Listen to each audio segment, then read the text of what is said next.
नमस्कार दोस्तों, मेरा नाम नंद कुमार है। हमारे चैनल का नाम है यूनिवर्सल डिस्कवरीज। ये वीडियो ग्रेविटी की नई डिस्कवरी का 22वां पार्ट है। इसके पहले वीडियो में आपने देखा कि सिर्फ दो ही नियमों से आइंस्टाइन की ग्रेविटी कैसे एकदम से फेल हो गई तथा न्यूटन का भी एक कॉन्सेप्ट फेल हो गया, जिसे आइंस्टाइन सर ने भी फेल करने के बाद अपनी नई थ्योरी को जन्म दिया था। न्यूटन का वो कॉन्सेप्ट था, अगर सूरज अचानक से गायब हो जाता है तो उसी क्षण उसके सभी प्लैनेट के ऊपर की उसकी ग्रेविटी उसी क्षण समाप्त होगी और सभी ग्रह अपनी कक्षा से सीधी रेखा में निकल पड़ेंगे। इस पर आइंस्टाइन का ये कहना था कि सूरज गायब हो गया है। ये बात हमें 8 मिनट के बाद मालूम पड़ेगी, क्योंकि सूरज की लाइट को भी हम तक पहुंचने में 8 मिनट लगते हैं। तो भला ग्रेविटी उसके पहले कैसे खत्म होगी? इसके लिए ग्रेविटी के पास लाइट से भी ज़्यादा स्पीड होना ज़रूरी होगा, और ये तो संभव ही नहीं है, क्योंकि पूरे विश्व में लाइट से ज़्यादा स्पीड में कोई भी चीज़ ट्रैवल नहीं कर सकती। इस पर उन्होंने सोचा कि हमारे ग्रेविटी को समझने में ही कोई गड़बड़ है, और इस पर लगातार विचार करने के बाद 10 साल तक रिसर्च करके अपनी स्पेशल थ्योरी ऑफ रिलेटिविटी और उसके बाद जनरल थ्योरी ऑफ रिलेटिविटी के सिद्धांत दुनिया को दिए। तब से पूरी दुनिया ही बदल गई और उसके साथ बहुत सारा विज्ञान भी बदल गया। दोस्तों, इसी सापेक्षता सिद्धांत के जरिए उन्होंने स्पेस टाइम कर्वेचर वाली अपनी ग्रेविटी को रखा है। वो कैसे गलत साबित होती है, ये आपने पिछले 3 वीडियो के माध्यम से देखा। अभी इस वीडियो में भी हम उसी ग्रेविटी को और अच्छे से समझते हुए आगे बढ़ेंगे। तो आइए वीडियो शुरू करते हैं। इसके पहले के 3 वीडियो में हमने देखा, अगर आइंस्टाइन की ग्रेविटी को सच मान भी ले तो भी हमने देखा कि वो उनके ही अनेक मुद्दों पर खरी नहीं उतरती है।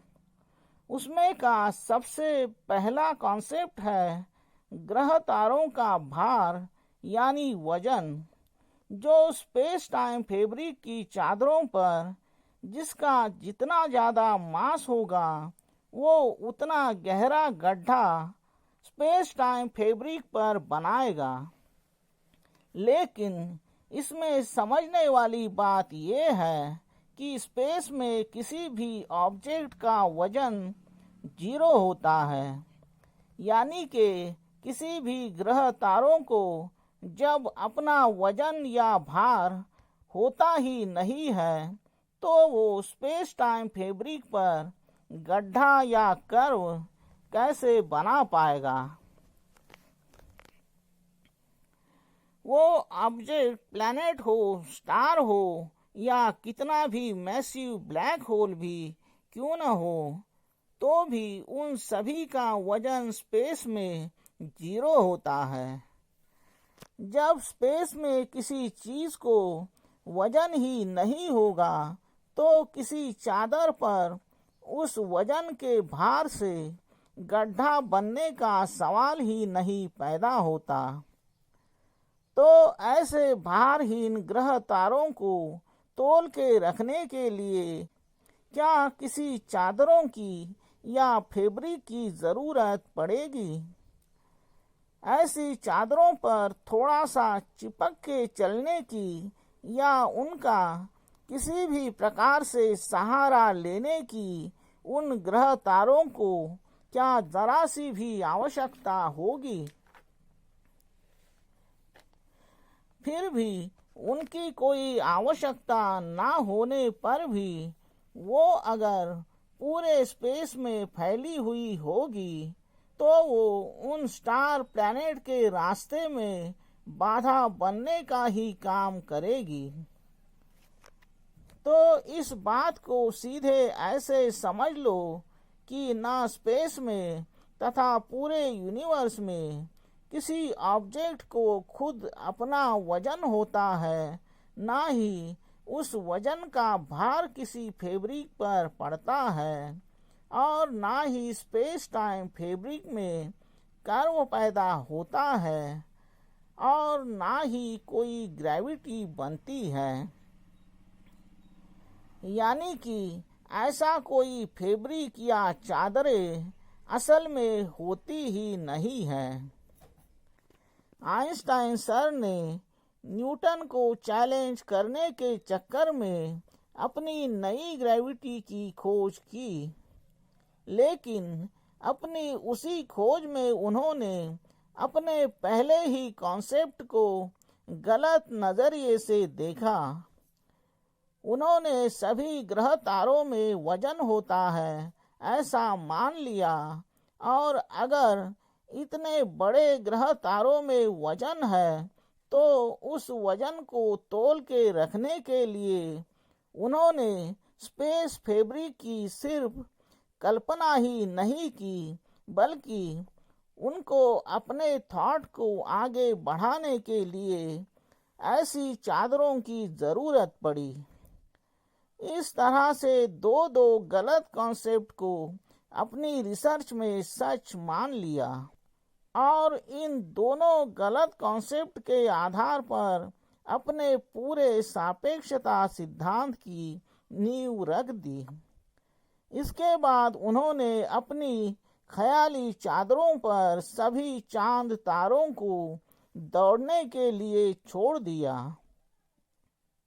उसमें उन्होंने देखा ये बड़े बड़े मैसिव ग्रह तारे कैसे उस चादर पर कर्व बना रहे हैं, और उसी छोटे बड़े कर्व को उन ग्रह तारों की ग्रेविटी का नाम दिया, और उसी के आधार पर ये कह दिया कि किसी भी सौर मंडल में उस सौर मंडल के ग्रह अपने सूरज का जो चक्कर लगा रहे हैं वो उस सूरज ने जो उनके मुकाबले बहुत बड़ा कर्व बनाया है उसी कर्व की वजह से।